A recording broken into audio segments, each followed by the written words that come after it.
Muito bem, pessoal, está começando o Desperta de hoje, segunda-feira, 15 de julho, 7h01 da manhã, estamos ao vivo, horário de Brasília. Muito obrigado pela companhia de todo mundo que está por aí. Como foi o final de semana de vocês? Espero que tenha sido um ótimo final de semana, né? Um final de semana de muito futebol, aliás. Pedro Falcão, o Grêmio ganhou, Pedro Falcão. Finalmente. Ai, meu Deus do céu. Eu ia falar, vai começar a chover, na verdade parou de chover. O Grêmio ganhou, parou de chover. Negócio misterioso. Pena que não foi no Brasileirão, que a gente precisa recuperar uns pontinhos, mas tudo bem. Já tá valendo, né? Ganhou do time. Só precisa de uma Copa pro Grêmio voltar. Só uma copinha. Tu tá trocando uma Copa pela Série B esse ano, não? Não. Eu também não. Mas voltamos a ganhar, né? Aliás, eu passei o dia assistindo futebol ontem, né? Eurocopa, primeiro tempo chatíssimo pra caramba, nada aconteceu, o segundo tempo foi legal, né? E Copa América foi mais ou menos primeiro tempo também, depois melhorou, né? Copa América eu não consegui ver, mas eu consegui. Foi tarde, é que foi num país de terceiro mundo, né? Então atrasou 1h30, né? Como diz um amigo meu, os Estados Unidos é um país de terceiro mundo com dinheiro. A única diferença é essa, né? Foi a maior várzea do mundo, aliás. Daqui a pouco a gente vai falar sobre Copa América aqui, mostrar o que aconteceu, aliás, ontem lá, né? Se acontece no Brasil, a imprensa brasileira está em pânico dizendo que não pode ter Copa no Brasil. Vocês vão ver o que aconteceu lá, é um negócio inacreditável. Bom, muito bom dia para quem está nos acompanhando aí também em outros lugares do mundo. Boa tarde, boa noite, boa madrugada. Muito obrigado pela companhia de todo mundo que está nos acompanhando também pela reprise. Nós estamos ao vivo em todas as redes sociais, Facebook, Twitter, Twitch, etc. Principalmente no YouTube. Você nos acompanha no canal do ICL Notícias, no canal do Eduardo Moreno e no canal do Leandro Demore. Muito bom dia, muito obrigado pela companhia de todo mundo. Se você está chegando agora, deixa seu like, ativa o sininho, inscreva-se no canal, etc. Se não quiser fazer nada disso também, não precisa, porque as pessoas têm mais o que fazer da vida. Agora, se puder fazer uma coisa só, compartilhe este programa com as pessoas que você conhece, com as pessoas que você gosta. Hoje a gente vai aqui dar uma passada geral sobre o que aconteceu nos Estados Unidos no final de semana, no sábado à noite, aliás, né? Uma tentativa de assassinato, tudo indica até agora, uma tentativa de assassinato ao Donald Trump, né? Durante um comício.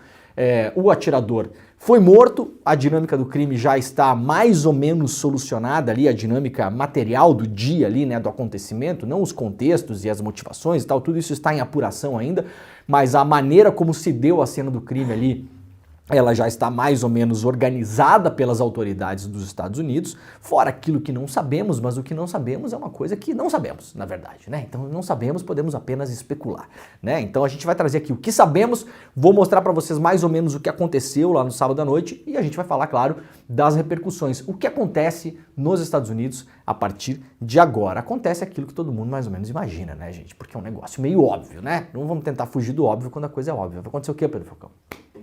Vai ser eleito, claro, né?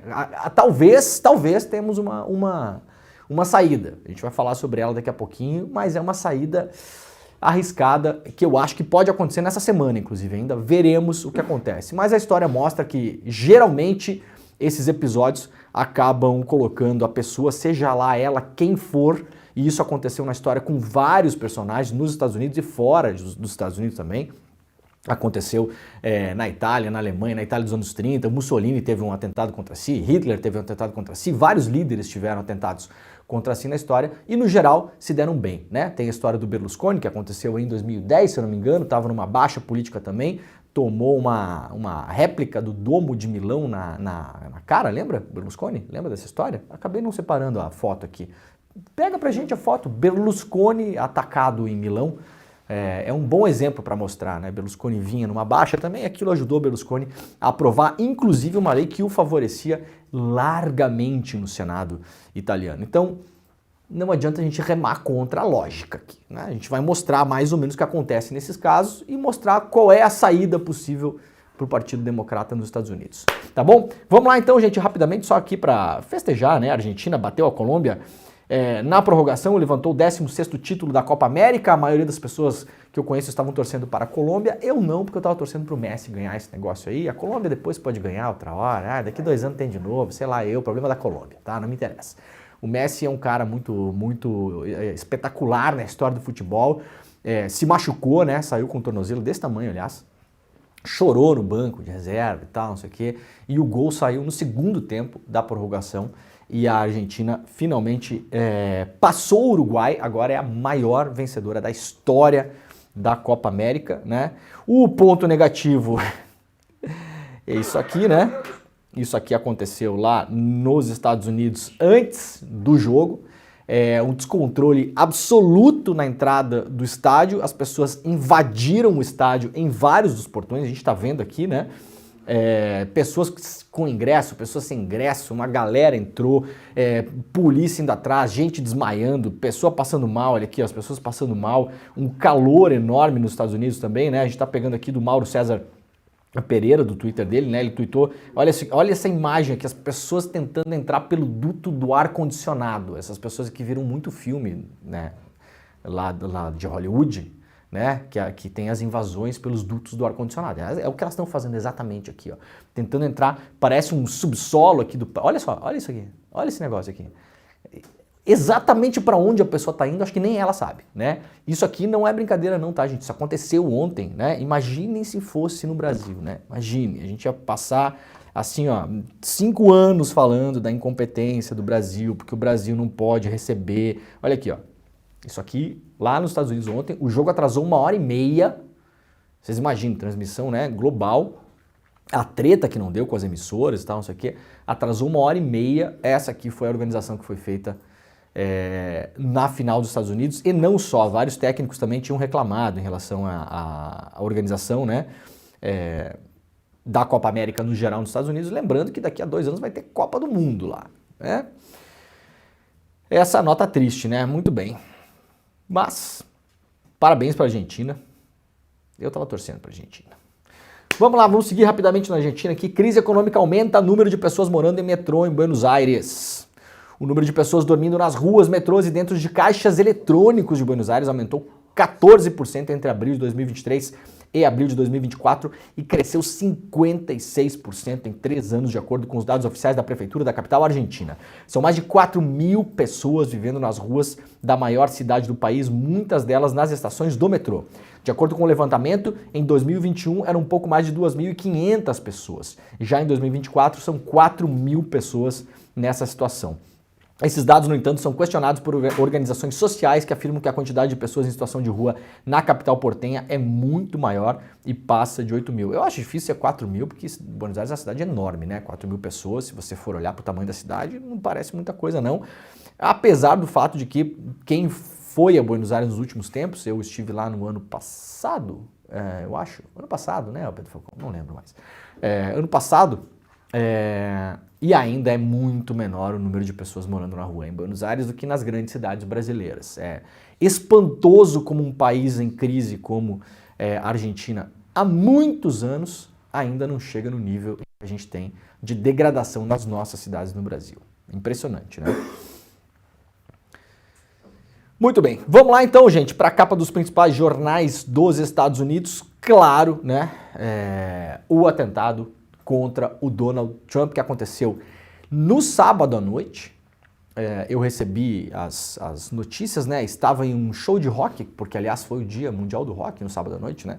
Estava vendo lá o show de algumas bandas de rock and roll, me divertindo, e acabei recebendo as notícias no celular. Vi rapidamente lá que o Trump tinha sido atingido, mas estava bem, né? Tinha sido recuperado da cena. E aí, claro, a imprensa do mundo inteiro, ainda mais que é final de semana, não tem notícia em lugar nenhum, isso aí tomou conta da imprensa no mundo todo. Isso conta também, tá, gente? Fazendo uma análise aqui de imprensa mesmo, né? Notícia no final de semana acaba se espalhando mais rápido, muitas vezes porque nada está acontecendo, as redações têm menos gente na redação, tem menos gente produzindo notícia. Então, claro, uma notícia como essa que tradicionalmente ocuparia a capa dos jornais do mundo todo, cheguei em casa no sábado de madrugada, os jornais todos do mundo dando capa para isso. Os jornais dos Estados Unidos, claro, vão seguir fazendo uma cobertura. Isso aqui é uma cobertura de longa duração, né? Vai ter um ciclo de vida longo essa história aqui.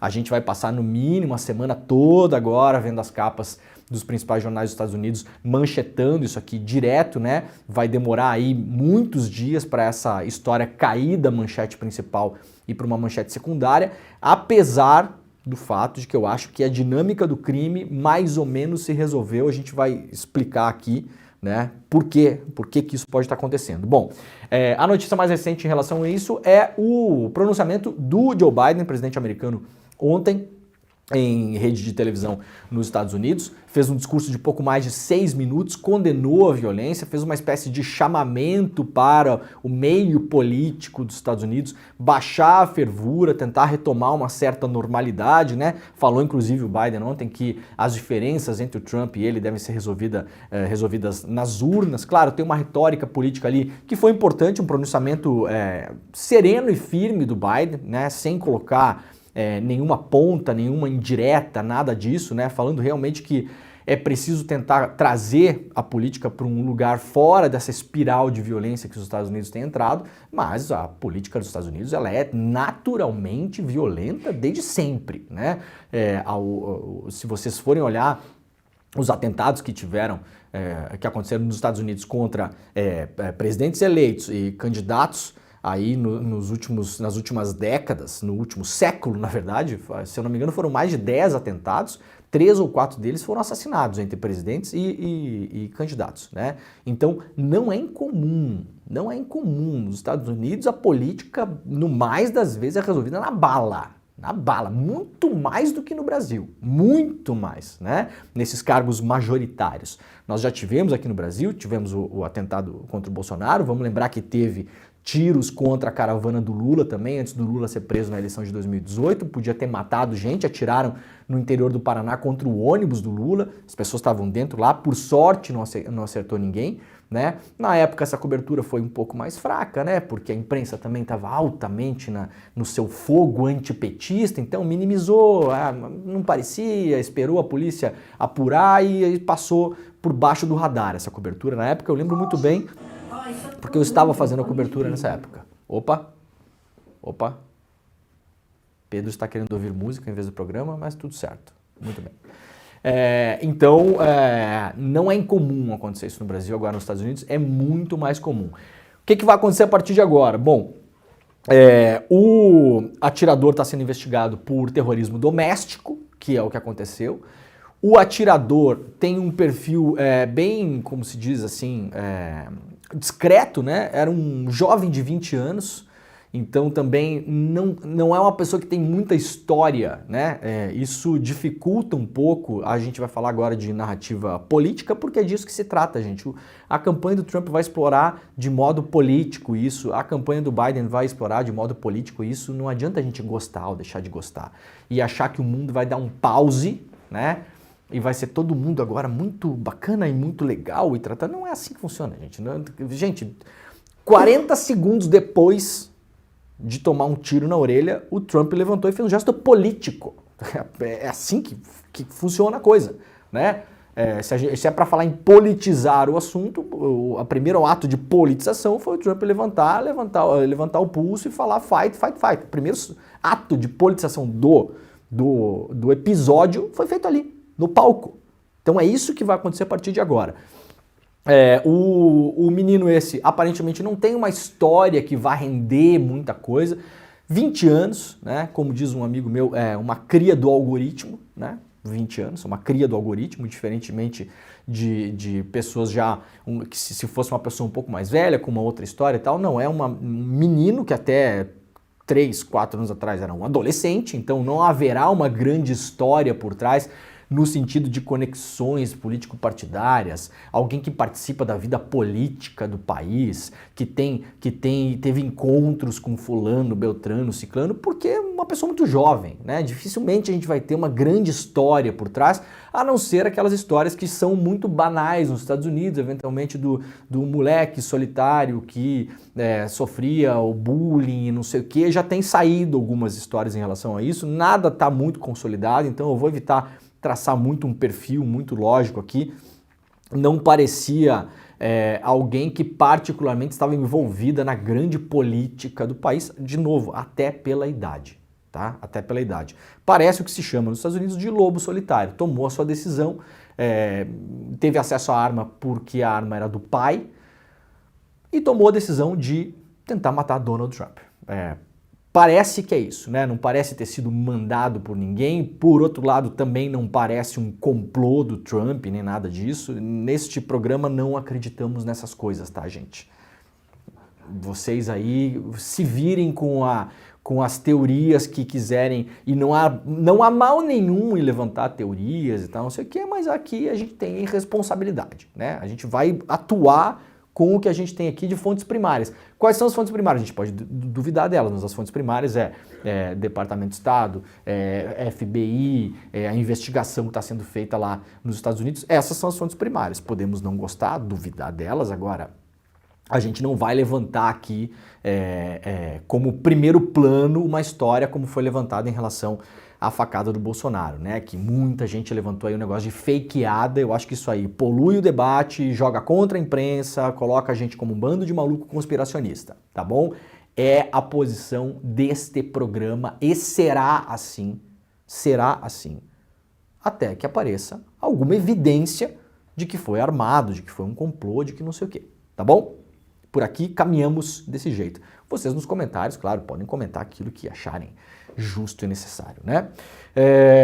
Muito bem. O serviço secreto está, segundo o New York Times aqui, sob escrutínio, né? Porque teria acontecido ali uma falha, no mínimo uma falha de comunicação entre as pessoas que eram responsáveis por cuidar da segurança do Trump. A gente já vai mostrar aqui a dinâmica do que aconteceu ali no momento, né? O FBI está falando aqui que ideologia, né, foi o combustível, né?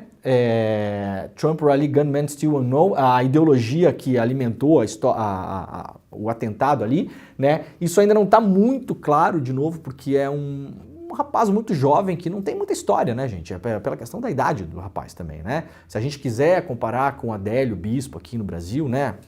O Adélio já era um cara mais velho, tinha uma outra história, tem várias histórias do Adélio que tentou acessar a Câmara dos Deputados, que foi lá no clube de tiro, lá em Santa Catarina, onde estavam os Bolsonaro, enfim, tem uma história, né?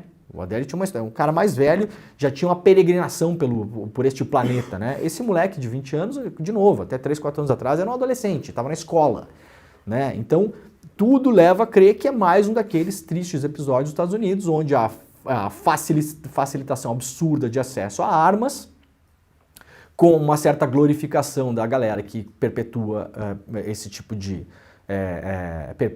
esse tipo de atentado, acaba gerando esse tipo de personagem, né? Nada em comum nos Estados Unidos, aliás, que vive uma epidemia de ataques aí nos últimos anos, né? E claro, a gente vai colocar o contexto aqui que é necessário, porque não nos esqueçamos. O atentado contra o Trump, que aconteceu no sábado, não muda a natureza do Trump, que continua sendo um canalha, um cretino, um vagabundo, e tomara que não seja eleito, né?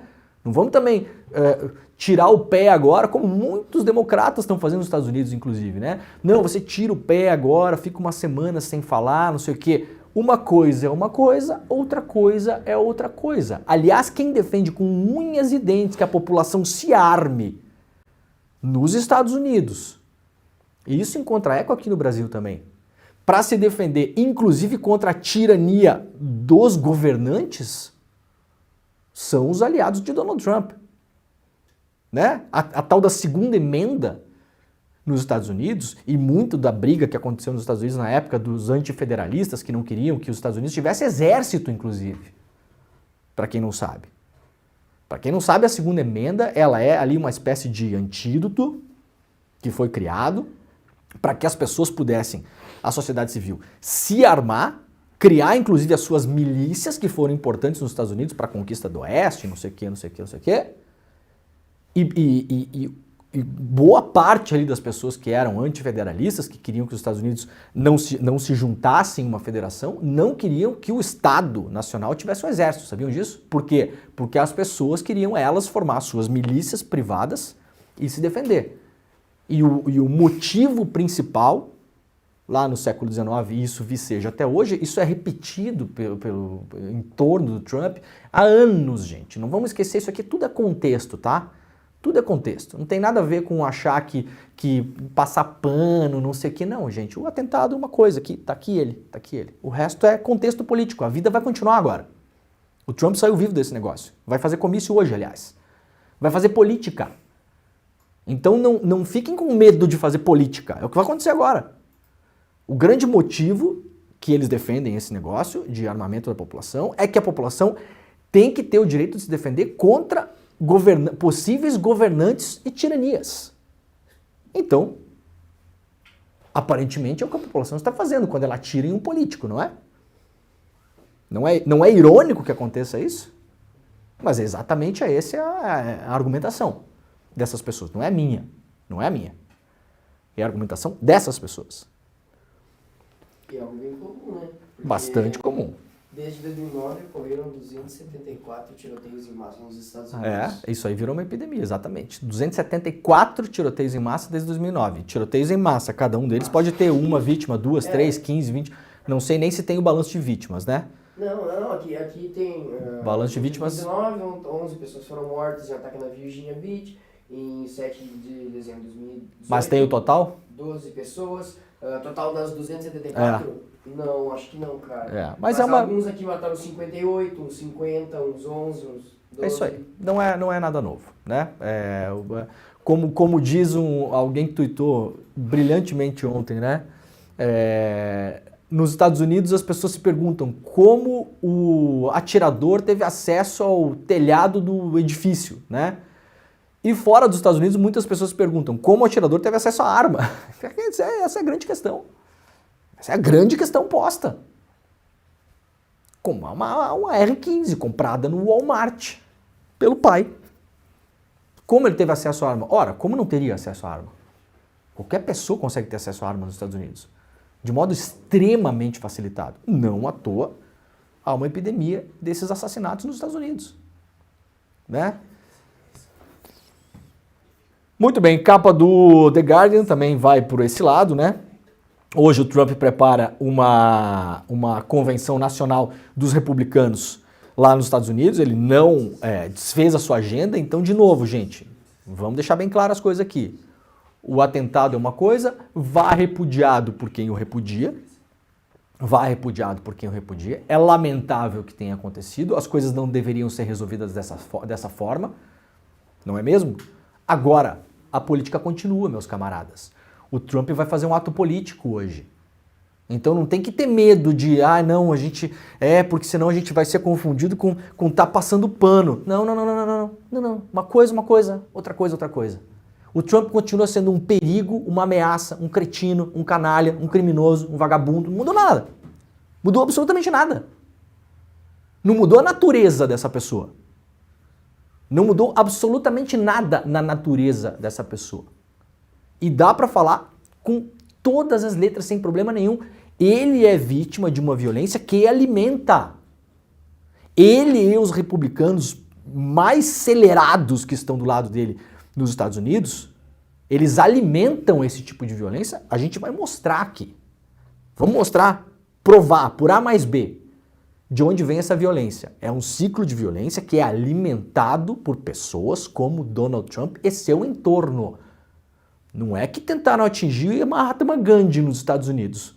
Então não vamos misturar as coisas. Uma coisa é uma coisa, outra coisa é outra coisa. O Trump continua sendo um perigo. O Trump continua sendo um cretino. Mudou absolutamente nada em relação a isso, gente. É preciso falar, porque muita gente vai ficar agora assim, não, mas agora... aconteceu, então a gente tem que ser assim muito, né? A gente tem que ser muito, sim, ótimo, repudia a violência. Ponto. O resto continua. Trump vai fazer política hoje. Hoje tem uma convenção. Ele estará em cima de um palco, politizando o atentado. Não tenho dúvida nenhuma disso. Porque é disso que se trata. É política. É uma campanha política, gente. É uma campanha, é uma eleição. Né? Bom, rapidamente, para quem não pegou, né? Isso aqui é mais ou menos a dinâmica do crime. Deixa eu... Olha aqui, ó. a dinâmica do atentado lá, né? Aqui, bonitinho, beleza, olha só. Esses aqui são as posições, né? Então, aqui estava o atirador, nesse galpão, né? Aqui tinha duas posições dos chamados snipers, né? Nos Estados Unidos, que é o pessoal que fica com arma de longa distância para evitar qualquer tipo de atentado como esse, aliás. Aqui, nesse palco aqui, estava o Donald Trump, né? Então, os tiros, porque foram vários tiros que acertaram, inclusive, um cidadão que acabou morto, né? E duas outras pessoas que foram internadas em estado grave, não sabemos até agora como estão, mas aparentemente não morreram essas pessoas, né? Então os tiros vieram dessa direção aqui, dessa direção para cá, ó. E aí aquela foto clássica da bala passando próximo do Trump, ela tem essa direção aqui. O Trump estava aqui e no exato momento em que esse tiro passa muito próximo dele e atinge a orelha dele, ele vira a cabeça para olhar para esse telão aqui, ó. Nesse telão ele estava mostrando, vejam que curioso, né? Vejam que curioso. Neste telão ele estava mostrando o perigo dos imigrantes. Era um telão falando sobre imigração, a quantidade de imigrantes que chegaram nos Estados Unidos, aquela retórica do Trump, né? O problema são os outros, é o perigo externo. Curiosamente, o rapaz que tentou matá-lo é um norte-americano, branco, homem com acesso a armas, né? Não tem nada de, não é imigrante, não é, o que mais que é a agenda do Trump lá, não é imigrante, não é trans, não é Black Lives Matter, não é nada disso, nada disso. A pessoa que tentou matá-lo é o tipo de pessoa que o Trump diz defender. Né? Então, mais uma ironia. De novo, isso é política, gente. Isso é política. Vá repudiado o fato em si. Agora a vida continua. Porque o perfil do atirador, se fosse alguém do Black Lives Matter, da agenda woke que eles falam, uma pessoa trans, não sei o quê, o Trump ia sambar em cima desse perfil. Se fosse um imigrante, vocês imaginem se fosse um imigrante, mesmo que fosse de segunda geração, de terceira geração. Né? A ironia que seria o Trump, tentarem matar o Trump no momento em que ele está falando do perigo da imigração. Nada disso. Absolutamente nada disso. E isso vá ser salientado. Porque isso é política. É o que o Trump faria. Tá? O nome disso é política, gente. É uma campanha política. Não se apaga essa história. Muito bem, suspeito de atirar contra Trump não parecia se interessar por política, dizem conhecidos, né? O Thomas Matthew Crooks, né? Agora está se tentando entender o perfil dele, né? Ao mesmo tempo, os colegas lá dizem que ele era claramente um conservador, alguém de direita, né? Isso já dito por colegas que foram ouvidos. O FBI agora tenta entender o perfil dele, vai acessar, claro, o seu computador, o seu histórico de navegação, para tentar entender se navegou por sites, para estudar como se fazia, para entender como se atirava. Os colegas falaram que ele tentou participar de um grupo de tiro da escola, né? Aparentemente um grupo de tiro desportivo, né? E não era muito bom de tiro, até foi apartado desse grupo, enfim, não parece um perfil particularmente... É estranho te ouvir falar grupo de tiro na escola. Pois é. Como o cara teve acesso ao telhado, né? Não, como o cara teve acesso à arma? Essa é a grande pergunta que se faz, né? Mas parecia, segundo os colegas, alguém introvertido, que costumava ficar mais sozinho e tal, né? Mas não particularmente aqueles perfis, né, mais clássicos de pessoas que tramam grandes atentados contra escolas, pelo menos até agora. Não se tem notícia, mas claro, a vida desse atirador vai ser muito investigada a partir de agora. Desinformação dispara nas redes após o atentado contra Trump nos Estados Unidos, obviamente, né? Enquanto informações oficiais são apuradas, falsas narrativas e teorias da conspiração prevalecem nas redes, de vários tipos de teorias da conspiração diferente, né? Daí tem o gosto do freguês, quem gostar pode ir atrás. Essa aqui é a foto, uma das fotos clássicas, né? Tem uma que acho que é a foto que vai entrar para a história mesmo, que é uma foto feita mais na lateral, tem uma bandeira dos Estados Unidos em cima. Aliás, não sei porque que a Folha não escolheu essa, porque é a foto mais representativa, né? E aí, nesse momento, o Trump já levantou lá, né? Isso aqui é a foto uma das fotos que todo mundo viu. No exato momento em que foi alvejado, ele sente na orelha, né? Deve ter sentido ali uma coisa desconfortável, porque foi muito rápido, né? Deita, várias pessoas deitam em cima dele, o que é um movimento normal, e ele só levanta depois que, isso está confirmado, inclusive, porque dá para ouvir ali os agentes falando, né? Os microfones pegaram, porque é informado aos agentes que estão ali próximos do Trump que o atirador foi neutralizado, né? Que é um jeito burocrático de falar que assassinaram o atirador, né? Então, a partir desse momento, eles levantam ali, e aí tem que entender a dinâmica dessas coisas, questões de segurança, tá, gente? Que eu conheço mais ou menos bem, porque vivenciei de perto durante muitos anos, tá? O que é que acontece no momento desses? Você protege, né, o seu, no caso ali, o Trump, você protege a pessoa. No Brasil chama VIP, né? Então você protege o VIP, né? Você depois tem que tirar ele dali. Então você não vai tirar ele dali rastejando. É normal. Muita gente fala, mas como que ele levanta? Ele tem que sair dali. Então, a partir do momento que se ouviu que o perímetro está mais ou menos seguro, que a ameaça foi neutralizada, você tem que tirar a pessoa, porque a pessoa está super exposta, inclusive exposta 360 graus. Quem está ali no palco não sabe nem direito de onde veio o tiro, então você tem que tirar dali e colocar num lugar fechado, seja um carro, seja um outro lugar fechado. Ali, no caso, levam o Trump para um carro, obviamente um carro blindado. Quando o Trump levanta, os seguranças, principalmente tem uma segurança mais para cá, próximo da escada, que fica chamando os seguranças, tipo assim, levantou, sai, né? Levantou, sai.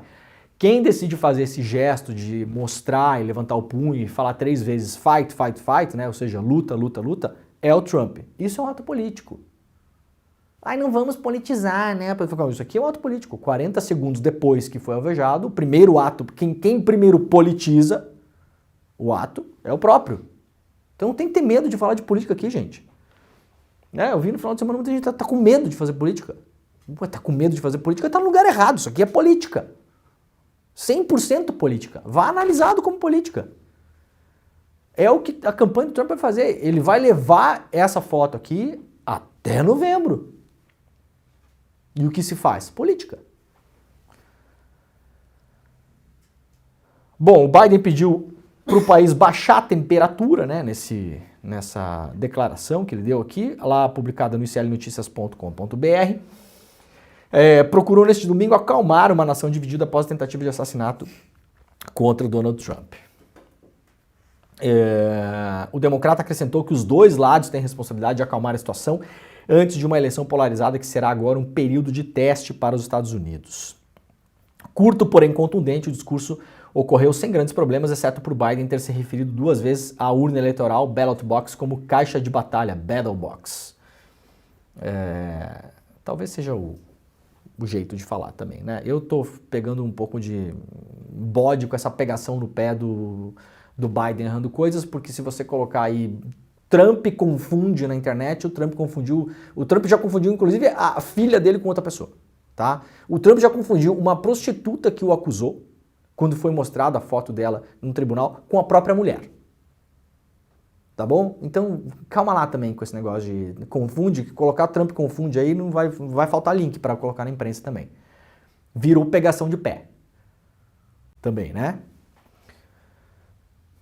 Muito bem. Bom, aqui para quem quiser ver, lá na própria conta de Twitter do Biden, né? Tá lá o discurso dele. Um discurso sereno, de fato, conciliador, né?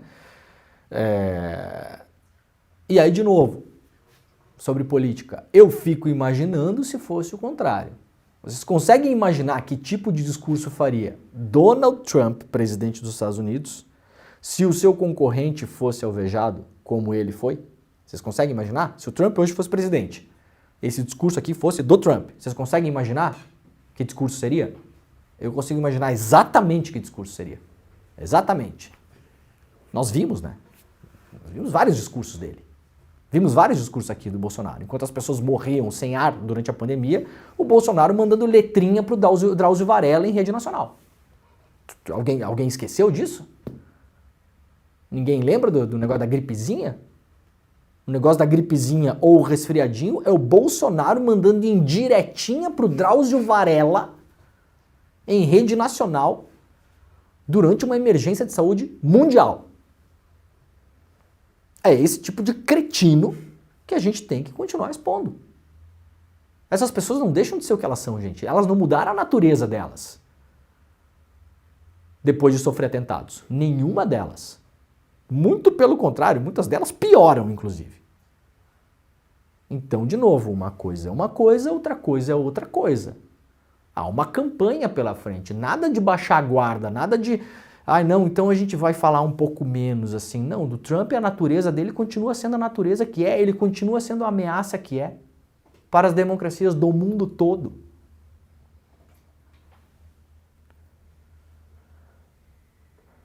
Bom, sobre isso que eu estou falando, inclusive, alguns senior, né, democratas, representantes aí, ou deputados e tal, não sei o quê, ou do alto escalão dos democratas, alguns têm dado declarações em off, eu não vi nenhuma declaração ainda onde a gente possa saber quem está falando, mas alguns têm dado declarações em off para a imprensa dos Estados Unidos, falando coisas como, tipo, isso aqui, ó.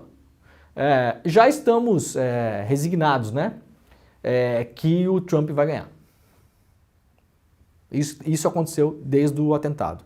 Já estamos resignados que o Trump vai ganhar porque, de novo, a dinâmica desse tipo de atentado coloca a vítima, no caso, o Trump é a vítima desse caso, de fato, né, ali na cena do crime, a coloca numa posição muito fortalecida. Porque muita gente tem medo de continuar criticando, porque não consegue separar e não consegue enfrentar também, porque, veja, obviamente, eu mesmo vou sofrer críticas por estar falando o que eu estou falando aqui, né? Vai um monte de vagabundo aí pegar coisa, de fazer corte de rede social, olha o Demore passando pano, dizendo bem feito por Trump. Tô nem aí. Problema de vocês. Primeiro que não é isso que eu estou falando aqui. Tá bem claro a minha posição aqui. Segundo que eu vou continuar a fazer o embate político. A campanha só começou. Só começou. A campanha do Trump e ele próprio serão essas flores que muita gente acha que a política tem que ser a partir de agora e vão ignorar e vão falar... O Trump, por acaso, vai falar, não, isso é uma pena, mas acontece muito nos Estados Unidos. Várias pessoas já sofreram essas violências, né? Inclusive, nós temos um problema de excesso de armas no país. Não, gente, ele vai politizar o assunto. Politizou 40 segundos depois que tomou o tiro, levantou e fez o primeiro ato político em cima do palco, sangrando. Isso é uma campanha eleitoral. Não vai mudar. O Trump vai disputar até o fim e quer ganhar e muito possivelmente vai ganhar. E aí já tem gente falando, já ganhou mesmo. A Alessandra Ocasio-Cortez replicou isso aqui, né? Ela falou, se você é um democrata, um senior democrat, né? Aqui a tradução, ó. Que se sente assim, ou seja, o Trump já ganhou, disse ela aqui lá no Twitter, deveria absolutamente se aposentar e abrir espaço para uma verdadeira liderança que se recuse a se resignar ao fascismo, né? Ela chama o Trump de fascista. Esse tipo de liderança é funcionalmente inútil para o povo americano. Você deve se aposentar, né? Então é o seguinte, ela está dizendo, cara, se você está dizendo que o Trump já ganhou, então cai fora e deixa espaço no Partido Democrata para quem quer fazer a luta e fazer campanha até o final. Tem uma campanha para fazer, gente. Tem 4 meses e meio pela frente. Falta tempo ainda. Tudo pode acontecer. Tudo pode acontecer. Se fosse muito próximo do dia da eleição, esse atentado ao Trump, aí seria uma coisa. Agora, falta tempo, falta meio ano ainda para as pessoas irem para as urnas. Muita coisa pode acontecer. Qual que é a esperança dos democratas agora? Bom, que isso acelere de algum modo a substituição do Biden. Isso é uma das esperanças, talvez seja a maior esperança. O que é que pode acontecer? O Biden pode ser convencido a sair diante desse cenário, principalmente diante de pesquisas que vão sair nas próximas horas, mostrando inevitavelmente que a intenção de votos para o Trump aumentou. Isso vai acontecer, podem escrever. Podem escrever. Haverá uma ou duas pesquisas dissonantes, mas pela lógica, como acontece sempre. Aliás, conseguiram a foto do Berlusconi para nós, hein? Conseguiram, né? O Berlusconi, eu sempre volto a ele porque esses políticos da nova extrema-direita, assim, né, desse nosso momento, eles sempre retornam ao Berlusconi, né? O Berlusconi é o grande modelo para eles do pós-guerra de uma direita que vira extrema-direita que funciona, né? E o Berlusconi, ele teve um atentado contra ele em 2010, vinha de uma eleição parlamentar de 2009, tinha ido bem na eleição, mas 2010 estava começando a ir mal, tinha várias acusações contra ele, inclusive acusações que depois levariam a ser condenado, né? E o Berlusconi, ele está em um evento público e ele quebra o protocolo de segurança, bota o corpo para fora do carro, enquanto o carro estava passando numa massa de pessoas, e um cidadão tinha uma réplica do Duomo de Milão na mão, uma réplica de aço, e bate com essa réplica no rosto do Berlusconi, né? E quebra alguns dentes do Berlusconi e corta o rosto dele, tá? Vejam o que eu estou falando aqui sobre a politização desses eventos, para a gente não ter medo de fazer um embate político. E quem quiser falar, que fale. Quem foi a primeira pessoa a politizar o evento que aconteceu contra o Berlusconi? Ele próprio. Quando ele tomou essa porrada no rosto com essa estátua, que foi forte o negócio, e começou a sangrar, o que é que ele fez? Ele entrou no carro para se proteger? Não, ele continuou fora do carro por mais um tempo, porque ele sabia que estava sendo filmado e fotografado, e ele queria se mostrar ali naquele momento, se colocar no lugar de vítima, que naquele caso ali era de fato. Então quem é a primeira pessoa a politizar o evento, no caso do Berlusconi? O próprio Berlusconi. Tá aí a foto, gente? Tá. Bota pra gente aí. Aqui, ó. Deixa eu dar um zoom. Essa é uma foto clássica, né? Uhum. Aí, ó. Isso é 2010, né? E aí, ó. Tá aí, ó. Isso aí já depois que ele tomou a porrada, obviamente, né? Qual que é o instinto de qualquer pessoa que não está pensando em política? Entrar para o carro. O Berlusconi estava ali com o corpo para fora do carro, ele estava com os pés dentro do carro. Era só ele sentar e fechar a porta. O que é que o Berlusconi faz nesse momento? Ele fica para fora do carro e se deixa filmar e se deixa fotografar. Isso é um ato político. Com isso, o Berlusconi ganha força na Itália. Isso é 2010. Um ano depois, ele consegue aprovar, inclusive, uma lei no Senado que não obriga mais pessoas como ele, Berlusconi, a comparecerem em juízo, pessoalmente, em casos judiciais. Se você fosse, por exemplo, primeiro-ministro. Aprova no Senado isso, né? A lei, ironicamente chamada pela imprensa de Lei Berlusconi. Então isso dá força. Isso vai dar força para o Trump agora. Agora, de novo, falta 4 meses e meio para a eleição. Não é amanhã, não é semana que vem, não é mês que vem, não é nem daqui a 2 meses e nem daqui a 3. É daqui a 4. Tem tempo para a coisa correr. Há uma expectativa de que isso possa acelerar a saída do Biden. Se você cria um fato novo, e pode não acontecer também, o Biden pode ficar ali e tentar ganhar a eleição. Pode acontecer. Eu acho que a chance é quase zero do Biden, na atual situação, ganhar a eleição. A chance dos democratas é substituí-lo.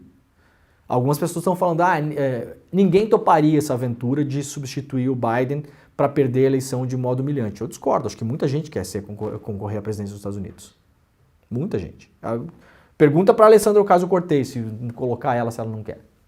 Duvido que não queira. Acho que achar candidato não é um problema. O problema é você trocar rápido. Se você troca rápido, o que é que pode acontecer? A notícia tem um ciclo, né, gente? Vocês acompanham o programa aqui, vocês sabem. Eu sempre falo sobre isso. A notícia tem um ciclo. Quando sai uma notícia, a gente que já está acostumado, a gente olha aquela notícia e fala, isso aqui vai ter um ciclo de 12 horas. Isso aqui vai ter um ciclo de 48 horas. Isso aqui é um ciclo de uma semana. Esse do Trump, por exemplo, isso aqui é um ciclo de mês, para mais de mês, claro. Depois você vai vendo a dinâmica do crime, aí você vê, o atirador já foi morto, era muito jovem, então você vai recalculando a rota.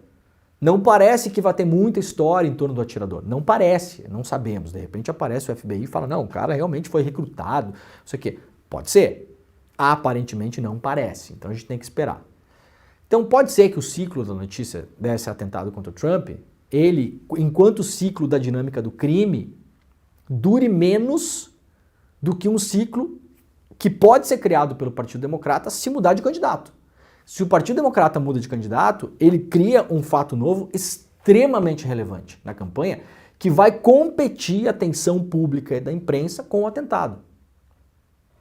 Sacaram? Se você não cria esse fato político, que é trocar o candidato, você vai ter o principal assunto da campanha, daqui até o final, o atentado. Bom, claro, o Trump vai falar sobre isso todos os dias até o final da campanha. Óbvio. A extrema-direita no mundo todo vai falar sobre isso todos os dias até o final da campanha. Óbvio. Do Milei ao Bolsonaro, não sei quem. Virou a pauta do segundo semestre, virou essa. Se você não cria um fato político de peso para concorrer com essa história, é a tal da popular batalha das narrativas. Essa narrativa será a narrativa que vai guiar a eleição. Toda a eleição vai ser discutida em torno disso. Volta e meia, quando tiver um assunto importante, vai se falar nisso. Quando tiver debate eleitoral de novo, o Trump vai trazer essa história. Na imprensa vai se falar nisso. Os telejornais vão falar nisso, os especialistas, as redes de televisão, as redes de rádio, a rede social vai falar nisso. A cada momento isso vai ser recuperado. A grande máquina, né, que funciona de informação e contra-informação, de fake news e tal, ela vai criar ondas disso. Vocês podem escrever. Daqui umas 2, 3 semanas, quando o assunto começar a cair um pouco, cria-se uma nova onda. Acontece alguma coisa e todo mundo, por acaso, começa a postar ao mesmo tempo. Cria uma onda de novo, faz um trending topics no Twitter, levanta o assunto para cima de novo. E isso vai ser levado até o final.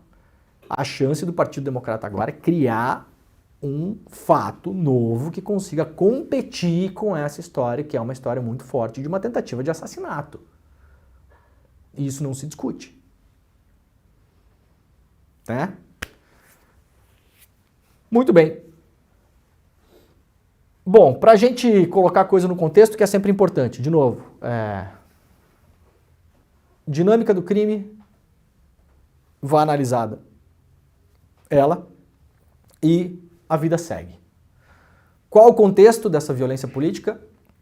No minuto seguinte ao atentado, a extrema-direita nos Estados Unidos e no mundo começou a dizer, inclusive acusar diretamente o Biden. É curioso, né? O Biden até ontem não consegue nem lembrar o nome da esposa.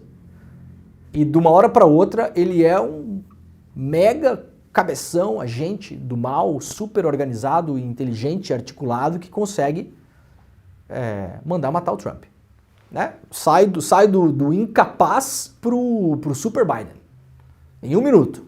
Mudou tudo. Ué, mas não era um incapaz? Não era alguém que não consegue nem caminhar até o palco? Não, mas aí vira o super maligno, né? Acusando ele diretamente, inclusive, da violência contra o Trump. Por quê? Porque o Biden fala que o Trump é uma ameaça para a democracia nos Estados Unidos. Gente, é uma ameaça. Não deixou de ser uma ameaça. Não deixou de ser uma ameaça. Essa frase é usada pelo Trump contra o Biden, inclusive. Que o Biden é uma ameaça à democracia dos Estados Unidos. O Trump já falou essa frase algumas vezes, literalmente a mesma frase. Só que mais. As pessoas, claro, começaram a recuperar vários momentos em que os republicanos que estão ligados ao Trump alimentam a violência política nos Estados Unidos. Esse aqui é um momento clássico, para quem acompanha lá, já viu isso aqui várias vezes, né? Isso aqui é a Nancy Pelosi, né? Com uma arma de longo alcance, chamada armas de snipers, né? Ela vai aqui mirar e destruir um carro socialista. Olha aqui, socialismo. Vamos explodir o carro do socialismo. Olha que bonito isso, né? Pedro Falcão, isso aqui por acaso é uma campanha do amor, hein? É uma campanha de conciliação, é um chamamento para que a política seja mais tranquila nos Estados Unidos, ou isso aqui é insuflar a violência? Isso aqui não é o Biden, tá, gente? Essa mulher aqui não é o Biden. Vários momentos desses, vários. Isso aqui são pessoas esmurrando o Biden. O que é isso aqui? Como é o nome disso aqui? Velhice. Caduca. Como é o nome disso aqui? Isso aqui é chamamento à violência, ou não é? Isso aqui são republicanos que votam em Donald Trump esmurrando um boneco com a cara do Biden. Como que é o nome disso aqui? Onde estão as florzinhas do Partido Republicano? né? Ai, que absurdo o que aconteceu com o Trump. É realmente um absurdo o que aconteceu com o Trump. Vem de onde? Qual o contexto dessa violência nos Estados Unidos? A mais recente, né? Porque historicamente já aconteceu várias vezes. Esse momento recente, quem é que está empurrando os Estados Unidos para a violência política? De novo, não tem que ter medo de mostrar isso aqui não, tá? Uma coisa é o que aconteceu com o Trump, outra coisa é o contexto. Esse aqui é o contexto. Este é o contexto. Não é surpreendente que aconteça o que aconteceu com o Trump, porque este é o contexto alimentado pelo trumpismo nos Estados Unidos. Um contexto de violência política. Vamos dar os nomes aos bois, né? Paul Pelosi, marido do Nancy Pelosi, foi atacado em casa por um trumpista que acreditava que a eleição de 2020 tinha sido roubada. Ele foi motivado pelo que o Trump dizia e o Trump até hoje continua fazendo piada com a tentativa de assassinato. Ou seja, o cara foi atacado em casa por um trumpista, né? E o Trump até hoje, nos seus discursos, fala que a Nancy Pelosi é uma lunática, maluca, porque fica falando desse assunto. Então quem alimentou violência nos Estados Unidos? Quem está alimentando violência nos Estados Unidos? Quem está rindo da violência que aconteceu contra o outro? Quem está tirando onda de uma tentativa de no limite, assassinato que aconteceu com um oponente político? Outro caso. Vamos lá para não esquecer. Isso aqui é Marjorie Taylor Greene, que é uma das mais extremistas da extrema-direita nos Estados Unidos. Nós estamos em uma batalha do bem contra o mal, disse ela. Isso aqui é postado por ela própria, tá? Quem é que está alimentando violência política nos Estados Unidos? Vamos ver direito aqui, ó. Os democratas são o partido dos pedófilos, dos assassinos, dos assassinatos de crianças, da violência, do sangue. Quem tá alimentando violência nos Estados Unidos? Tá aqui, ó. Isso aqui não é o Biden não, tá, gente?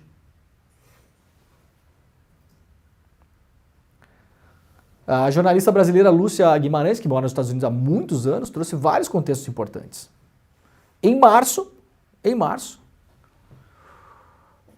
o Trump postou um vídeo promovendo essa pintura aqui em picapes, né, dos seus apoiadores. Isso aqui é o Biden sequestrado, gente. Isso aqui é o Biden amarrado, aqui ó, ele está amarrado com cordas, como se ele tivesse sequestrado na traseira de uma picape. Isso aqui é um adesivo que roda pelos Estados Unidos. O Trump publicou um vídeo achando isso aqui legal, tá? Achando isso aqui legal. O Biden amarrado, sequestrado em um carro. Quem está pregando violência nos Estados Unidos? De onde veio a violência que atingiu Donald Trump agora? Veio de onde? Estamos falando de quem? De Mahatma Gandhi? Hein? É um pacifista? É um cara tranquilo? É um cara que repudia esse tipo de coisa ou, pelo contrário, é um cara que alimenta esse tipo de coisa? Vamos dar o contexto das coisas. Declaração do Trump em um comício em março passado. Se eu não ganhar a eleição, vai ser um banho de sangue neste país. Se eu, Donald Trump, não ganhar a eleição, vai ser um banho de sangue neste país. Declaração dada em março. Quem está alimentando violência política nos Estados Unidos? É o Biden? Não tem nenhuma declaração do Biden, assim ó, que passa a 50 quilômetros disso aqui. O Biden, o máximo que ele consegue falar é que o Trump é uma ameaça para a democracia nos Estados Unidos. E alguém duvida que seja? Bom, tem gente que duvida que seja.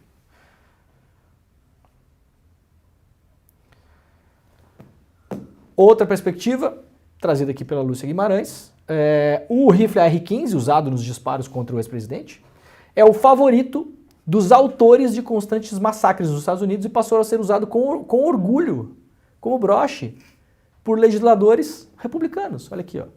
Broche, republicano. Um broche, republicano. Broche, republicano. Isso aqui são políticos republicanos ligados ao Trump que têm usado isso aqui nos Estados Unidos. Aqui. Esse aqui é o brasileiro, picareta aquele, não é? Aqui, ó. Aqui, ó. Que tipo de mensagem isso aqui passa para a população? Bem, as pessoas estão usando o que na lapela? Uma flor? Um símbolo de paz? Uma pombinha? Ou uma arma? Curiosamente, a mesma arma que foi usada agora contra o Trump. Bom, como contexto geral, não é diferente no Brasil, né? Flávio Bolsonaro usando aqui. Aliás, isso aqui é um AK-47, viu, Flávio? Russo, tá? Só pra você saber. Talvez... Tá fora da moda? Talvez não saiba, né? Talvez não saiba. Comunista, né? Comunista. Talvez não saiba. Tarcísio. Hein? Esse aqui é o bolsonarismo moderado, não é? Como diz o colunista da Folha lá. Esse é o bolsonarista moderado, tá, gente? Na gravata, um broche de fuzil. Que tipo de mensagem isso aqui passa? Uma mensagem de paz, de tranquilidade, de resolver as coisas na urna? Não tem que ter medo de mostrar o contexto em que estamos vivendo, que é alimentado de modo violento por essas pessoas aqui. Estas pessoas. Estas pessoas.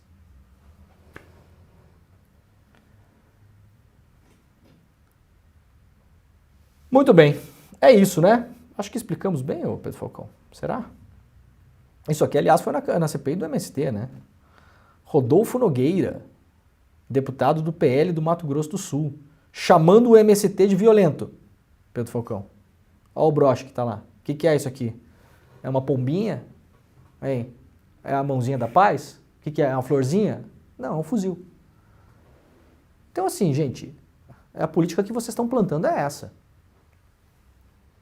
O problema dessas pessoas é que elas acham que isso vai apenas beneficiá-las, né, Pedro Falcão?